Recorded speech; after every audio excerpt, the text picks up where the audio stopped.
What's up everybody, this is J-Train back again with another video.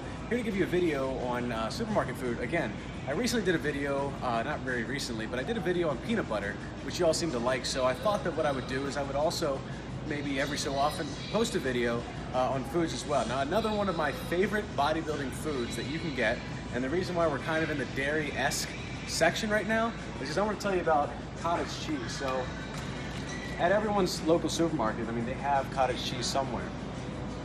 And depending on your caloric needs or anything, the one that I really like to get is the fat-free cottage cheese. And if you can kind of like maybe zoom in on that a little bit, any cottage cheese is really fine. It's the price is actually usually pretty good because in just half a cup, you're already getting 14 grams of protein at only 80 calories.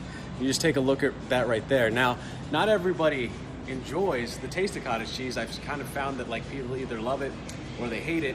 But what you can do is you can pair it with like a peanut butter. You can pair it with like even hot sauce or mix in some fruits or anything that make it more palatable. But if you can have it just straight up, you're talking about in just in one cup, you're getting 28 grams of protein for only 160 calories in your fat-free cottage cheese. This is a very powerful food. It's been a part of my diet for a very long time. I don't really eat it as much anymore, but sometimes I'll get back into it because it's not necessarily something I love to eat.